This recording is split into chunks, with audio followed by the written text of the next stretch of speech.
자, 누가복음 22장 26절 말씀 우리 힘차게 샤우팅합니다. 시작. 너희는 그렇지 않을지니 너희 중에 큰 자가 젊은 자와 같고 다스리는 자는 섬기는 자와 같을지니라. 너희는 그렇지 않을지니 너희 중에 큰 자는 젊은 자와 같고 다스리는 자는 섬기는 자와 같을지니라. 너희는 그렇지 않을지니 너희 중에 큰 자는 젊은 자와 같고 다스리는 자는 섬기는 자와 같을지니라. 누가복음 22장 26절 말씀. 아멘. 할렐루야. 네, 오늘 함께 읽은 귀한 말씀을 가지고 저를 한번 따라해 봅니다. 섬김에도 때가 있습니다. 때가 있습니다. 라는 제목으로 하나님 말씀 함께 나누겠습니다. 자, 이제 우리가 신앙생활을 하다 보면 하나님의 뜻을 발견할 때가 있어요. 그래서 무릎을 치면서 아하, 이게 하나님의 뜻이었구나. 이게 하나님의 깨달음이구나 라고 하면서 하나님이 주시는 그 뜻을 발견할 때가 있어요. 그러면서 하나님 제가 이거 섬기겠습니다. 제가 이거 헌신하겠습니다. 하는 그런 마음이 오거든요. 그래서 우리도 섬김의 그 모습들도 마찬가지예요. 내가 교회에서 섬기고 나의 시간과 물질과 재능으로 섬기는 것도 하나님의 섭리 가운데 다 때가 있는 거예요. 아무 때나 할 수 있는 게 아니라 하나님이 그 마음을 주셔야 되고 내 상황과 형편도 맞아야 되고 그리고 그것을 할 때 어떤 마음의 태도로 내가 섬길 수 있느냐. 내 마음의 중심이 하나님께 있어야 그걸 기쁘게 할 수 있지 않겠어요? 그죠? 막 억지로 하는 게 아니라 기쁘고 감사하게 그렇게 섬길 때가 있다라는 거예요. 그런데 언제든지 누구든지 섬길 수 있는 일을 못하게 되는 날도 온다는 것을 기억해야 돼요. 아무 때나 할 수 있는 게 아니에요. 그 시간이 지나고 아유 내가 그때 했었어야 되는데 이럴 때가 온단 말이에요. 지금 하나님이 섬김의 시간을 허락하실 때 그때 순종할 때 하나님께서 은혜를 주실 줄 믿습니다. 그래서 그 뜻을 아는 것, 그 뜻을 듣는 것, 그때에 순종하는 것은 아무 때나 아무나 할 수 있는 것이 아닙니다. 그래서 예수님은 지금 자신의 순종을 통해서 섬김에도 때가 있다는 것을 우리가 말씀해 주시면서 그러면 그 섬김의 때를 어떻게 해야 되는가? 그것을 우리에게 말씀해 주고 계십니다. 자, 첫 번째는 뭐냐면 일단 섬기려는 사람은 자, 저를 따라해 봅니다. 겸손해야 합니다. 섬기려면 일단 겸손하게 섬겨야 됩니다. 예수님은 마지막 만찬을 통해서 섬김의 본을 보여주셨어요. 그래서 성만찬의 소중한 의미를 가르쳐 주시는데도 이렇게 섬겨라 하면서 손수 가르쳐 주시잖아요. 그런데 그 와중에도 제자들은 내가 크다, 네가 작다 하면서 서로 누가 크냐를 놓고 다투고 있어요. 24절 봅니다. 24절 같이 있습니다. 시작. 또 그들 사이에 그중 누가 크냐 하는 다툼이 난지라. 지금 예수님은 막 열심히 섬기면서 이렇게 하고 있는데 제자들은 네가 크냐 내가 크냐 우리 예수님이 정권을 잡으면 내가 큰 자리 맡을 거다 막 하면서 그 다투고 있다는 얘기예요. 그래서 예수님이 큰 자가 되고 다스리는 자가 되려면 이렇게 해라 라고 하신 말씀이 오늘 샤우팅한 26절 말씀이에요. 그래서 26절을 보세요. 너희는 그렇지 않을지니 너희 중에 큰 자는 뭐와 같고 젊은 자와 같고 다스리는 자는 뭐와 같고 섬기는 자와 같을지라. 자, 여기 젊은 자가 무슨 의미냐면요. 원문을 보면 나이가 어린 연소한 사람을 이야기해요. 여러분 나이가 어린 사람은 어른들 앞에서 어떻게 해요? 인사하고 공손하잖아요. 그런 것처럼 공손하게 섬기는 사람이 큰 자다. 이제 그런 이야기예요. 그리고 또 앉아서 받아 먹는 자가 섬기는 자보다 크게 보이지만 예수님은 뭐라고 말씀하셨어요? 27절 말씀 같이 있습니다. 시작. 앉아서 먹는 자가 크냐? 섬기는 자가 크냐? 앉아서 먹는 자가 아니냐? 그러나 나는 섬기는 자로 너희 중에 있노라. 자, 이게 무슨 얘기냐면 우리 딱 눈으로 볼 때는 앉아가지고 대접받는 사람이 높은 사람이야. 이런 생각이 들잖아요. 그런데 예수님은 내가 앉아서 먹기만 하는 자가 아니라 나는 섬기려고 왔다. 그렇게 섬기는 사람이 큰 사람이다. 그런 얘기예요. 교회 안에서는. 믿음의 공동체 안에서는. 그러니까 자꾸 대접받으려고 하는 거는 그거는 솔직히 얘기하면 미련한 거예요. 내가 나이가 많은데, 나 교회 오래 다녔는데, 내가 직분이 높은데, 자꾸 대접받고 하는 거는 그거는 가장 낮은 사람이에요. 높은 사람은 어떤 사람이냐? 교회 안에서는 섬기고 그 사람을 대접해주고 하는 그런 사람이 주님 보실 때는 큰 자다, 그런 얘기예요. 그러니까 여러분, 섬기는 자리에 쓰세요. 섬김을 받으려고 하지 말고 섬기려고 하는 그런 인생이 하나님 보실 때는 큰 자다라고 이렇게 말씀하시는 거죠. 여러분, 누군가를 변화시킨다는 게 쉬운 일이에요, 어려운 일이에요? 어려운 일이에요. 누군가가 엄청난 섬김과 희생이 그리고 대가가 있어야만 그게 가능하거든요. 그래서 누군가는 그 사람을 위해 수고하고 섬겨줄 때 그 사람이 변화되고 그 섬김을 통해서 그 사람이 예수를 믿는 사람이 되는 거거든요. 그러면 그 섬김을 받았으면 어떻게 해야 돼? 그래, 나는 계속 섬김을 받을 거야가 아니라 내 마음이 변화돼서 또 누군가를 섬겨야 되는 거예요. 아, 내가 이렇게 섬김을 받았으니까 나도 누군가를 이렇게 섬겨야지. 이렇게 돼야 되죠. 그래서 예를 들면 사도 바울도 보세요. 사도 바울도 그냥 사도 바울이 된 게 아니라 사울이었잖아요. 그렇죠? 그런데 예수님이 찾아오셨죠? 그 다음에 아나니아와 또 바나바가 이렇게 옆에서 도와줬기 때문에 사울이 바울 될 수 있었던 거예요. 섬김을 받았기 때문에. 그래서 그 복음을 위해서 그렇게 목숨을 걸고 섬기는 자로 살아가잖아요. 그리고 성경에 보면 여러분, 종이었던 오네시모가 종이잖아요, 종. 그런데 거기에서 바울과 빌레몬이라는 사람이 이 종을 섬겨주니까 그 사람을 통해서 구원의 역사가 일어나잖아요.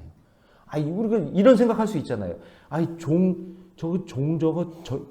저거 저까지 거 저거 우리가 섬겨서 무슨 이득이 있다고 저 종을 섬겨? 제가 뭔데 그냥 죽어도 모를 저 인생을 못하러 내가 섬겨주나? 이런 마음 가질 수 있잖아요.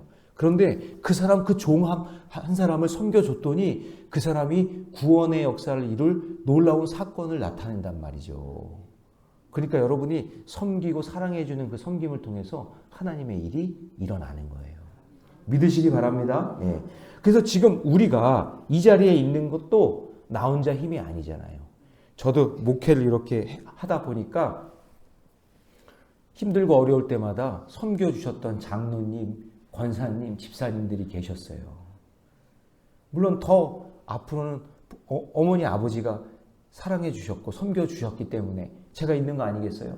가족 중에는 또 집사람이 섬겨주고 아이들도 함께 섬기고 하기 때문에 제가 여기 있는 거지.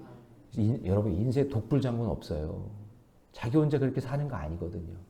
누군가는 섬겨줘야 그 섬김을 받고 세워지는 것처럼 여러분도 누군가를 섬겨줄 때 그 사람이 살아나고 회복되는 역사가 일어날 줄로 믿습니다. 자, 적용 질문 드립니다. 나는 섬기는 자입니까? 섬김을 받는 자입니까? 섬김을 받으려 하는 나의 욕심은 무엇입니까? 자, 내가 섬김을 받았다면 나 또한 누군가를 겸손히 섬김으로 구속사의 선순환이 일어나기를 주님의 이름으로 축원합니다. 자, 두 번째, 섬기는 일에도요. 저를 한번 따라해 보겠습니다. 섬기는 일에도 시험이 온다. 예. 자, 여러분, 예수님은 나의 모든 시험을 함께 받는 자에게 하나님의 나라를 맡기겠다고 말씀하세요. 자, 28절 보세요. 너희는 나의 모든 시험 중에 항상 나와 함께 한 자들인즉. 29절 같이 있습니다. 시작. 나라를 내게 맡기는 것 같이 나도 너희에게 맡겨. 그러니까 너희들이 나와 같이 이렇게 시험 당하는 일, 섬기는 일, 이거 같이 하면 너희가 하나님 나라에서 내가 너희들에게 맡길 것이 있다. 이렇게 말씀하신단 말이에요. 그러니까 장차 내 상에서 먹고 마시게 하고 보좌에 앉아 이스라엘의 12지파를 그렇게 다스리는 자가 되겠다라고 얘기하시는 거예요. 그게 30절 말씀입니다. 같이 있습니다. 시작. 너희로 내 나라에 있어 내 상에서 먹고 마시며 또는 보좌에 앉아 이스라엘 12지파를 다스리게 하려 하노라. 따라서 성도는 예수님의 십자가 그 순환의 길을 오래 참으며 끝까지 함께 갈 때 하나님께서 그런 자에게 상을 주시겠다 이렇게 얘기하시는 거예요. 할렐루야. 예. 그래서 여러분, 고난 없이 영광이 없어요.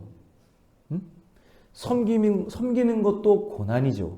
그런데 그 섬김의 고난을 통과할 때 사람이 세워지고 또 도리어 나도 섬김을 받게 되는 거예요. 믿으시기 바랍니다. 예.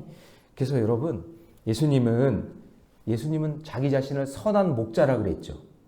예. 양은 목자의 음성을 듣고 따라가야 돼요. 목자가 가는 곳에 비가 오면 양들도 같이 비를 맞아야 돼요. 우박이 오면 우박도 맞아야 돼요. 날씨가 더우면 같이 더워야 되는 거예요. 아니, 목자가 이렇게 양들을 끌고 가면 목자가 끌고 가는 그곳에 양들도 있기 때문에 양들도 그 고난을 같이 받는 거예요. 믿으시기 바랍니다. 아이, 나는 싫어. 나는 목자 따라가기 싫어. 난 목자가 따라가는 곳마다 나는 힘들어서 나는 싫어. 라고 하면은 그 목자를 따라가지 않는 양은 이리에게 먹히는 거예요. 비가 오고 우박이 떨어지고 날씨가 안 좋아도 누구랑 있는 게 안전한 거예요? 목자랑 같이 있는 게 가장 안전한 거예요. 믿으시기 바랍니다. 예. 그 고난을 함께 가야 된다는 거예요. 그래서 시편에 보면은 시편 23편에 사망의 음침한 골짜기로 다닐지라도 해를 두려워하지 않을 것은 주께서 나와 함께 하심이라. 할렐루야. 그런데 왜 사망의 음침한 골짜기로 가게 할까요? 생각해 보셨어요? 아니, 목자가 왜 갑자기 사망의 음침한 골짜기야, 그냥 좋은데 편한데 이런 데로 좀 데리고 다니지, 재밌고 아주 그냥 행복하고 이런데. 근데 여러분 잘 보세요. 그게 원래 목자가요, 사망의 음침한 그 골짜기로 갈 때 그때 가장 영양가가 있고 가장 좋은 풀이 거기에 있대요. 그러니까 목자는 그걸 알잖아요. 그러니까 양들을 끌고 거기까지 가는 거예요. 그 풀을 먹이려고. 우리는 아유 싫다고, 우리는 막 가기 싫다고 얘기하지만 목자의 마음은 그 풀을 먹이기 위해서 그 사망의 음침한 골짜기까지 그 양을 데리고 가는 거예요. 그리고 여러분, 내 인생의 길에도 섬기고 또 사역하고 하는 그 일이 힘들고 어려워도 믿음을 가지고 그 주님을 따라갈 때 그때가 가장 안전한 것이고 그때가 가장 행복한 것인 것을 잊지 마시기 바랍니다. 그래서 섬기는 자는요, 누구를 따라가야 되냐면 예수님 따라가야 돼요. 그리고 그 섬기는 길에는 반드시 사망의 음침한 골짜기가 나와요. 내가 이렇게 섬겨도 저 사람은 변화되지 않고, 내가 이렇게 해도 열매가 없는 것 같고 하는 그런 어려운 문제가 온다, 안 온다? 온다라는 것을 기억하셔야 돼요. 그래서 여러분, 어떤 분은 저한테 뭐 이런 분도 있어요. 아, 목사님, 내 남편은요, 교회 안 다니지만 착해요.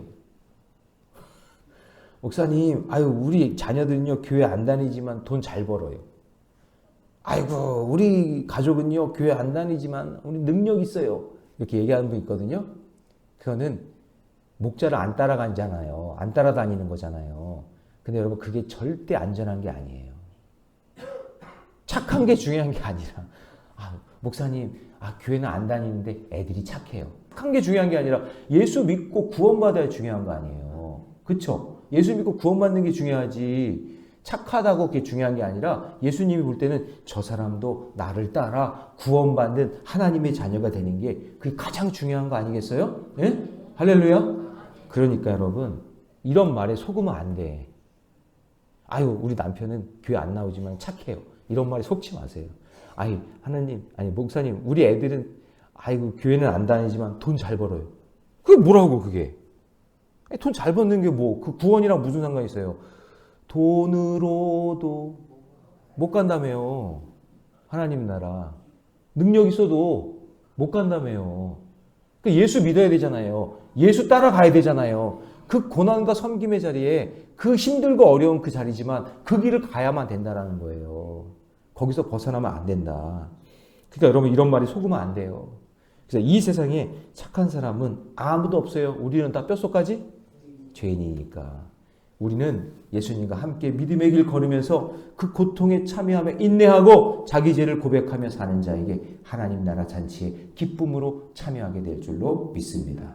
자, 적용 질문 드립니다. 내가 끝까지 따라야 할 예수의 길은 무엇입니까? 그 길을 따르기 싫은 이유는 무엇입니까?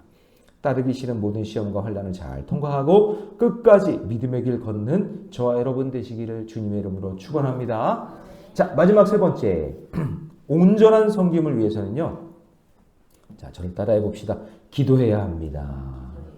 예. 자, 예수님이 지금 시몬 베드로에게 마귀의 공격과 앞으로 닥칠 환난에 대해서 믿음이 떨어지지 않기를 기도했다고 하시면서 자, 이 32절 말씀 같이 있습니다. 32절 다 같이 시작. 그러나 내가 너를 위하여 내 믿음이 떨어지지 않기를 기도하였노니 너는 돌이킨 후에 내 형제를 굳게 하라. 자, 그럼 여러분 지금 예수님이 이 말을 베드로에게 한 거잖아요. 야, 내가 너 믿음 떨어지지 않게 기도하고 있어. 너 지금 잘못하고 있으면 빨리 돌이켜. 회개하고 형제들 잘 굳게 챙겨라. 지금 이렇게 예수님이 얘기한 거예요. 그럼 뭐라고 대답해야 돼요? 아유, 예수님, 알겠습니다. 제가 그 섬기는 일에 있어서 제가 마귀의 그 유혹에 넘어지지 않도록 조심하면서 저도 회개하고 제가 형제들 잘 챙기겠습니다. 이렇게 얘기해야 되잖아요. 그렇죠? 그럼 베드로가 뭐라고 하죠? 자, 33절 갑니다. 같이 있습니다. 시작. 그가 이르되 주여 내가 주와 함께 오게도 죽는 데에도 가기를 각오하였나이다. 아이, 지금 무슨 소리 하고 있는 거예요, 베드로가? 응? 주와 함께 죽는 데도 가고, 제가 이렇게 하겠습니다 하면서 지금 호언장담하고 있는 거예요. 그러니까 무슨 얘기예요? 아이고 주님, 저는 괜찮습니다. 저는 회개 안 해도 되고, 아우 저는 문제 없으니까 저는 끝까지. 쟤네들은 좀 미련하고 쟤네들은 좀 부족해서 못 따라갈지 몰라도 저는 주님 끝까지 따라가겠습니다. 지금 이렇게 얘기하고 있는 거잖아요. 그죠? 그러나 여러분, 인간의 연약함을 아는 예수님께서 그가 부인할 것을 예고해 주세요. 자, 34절 갑니다. 같이 있습니다. 시작. 이르시되 베드로야 내가 내게 말하노니 오늘 닭 울기 전에 내가 3번 나를 모른다고 부인하리라 하시니라. 이 말을 들었을 때 베드로가 얼마나 마음이 무너졌을까. 난 아닌데 왜 이렇게 얘기하시지? 그러니까 닭 울기 전에 부인한다라는 얘기 하니까 나는 절대로 그런 일 없습니다 했지만 진짜 예수님이 붙잡혀 갈 때 진짜 닭 울기 전에 베드로가 3번 부인한단 말이에요. 여러분 이런 경험한 적 있어요? 응? 이런 경험? 여러분 저도 이제 목회를 하면서 목사잖아요.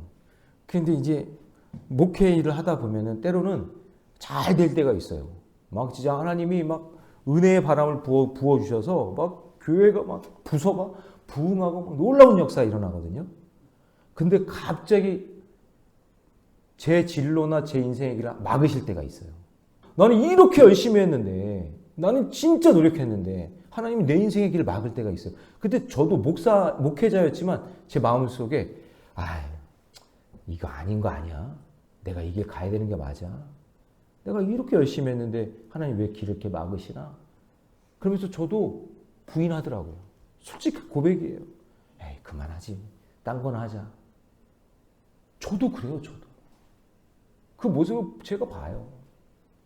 근데 그 순간이 올 때 끝까지 믿음을 잃지 않고 주님 앞에 기도하면서 나가야 돼요.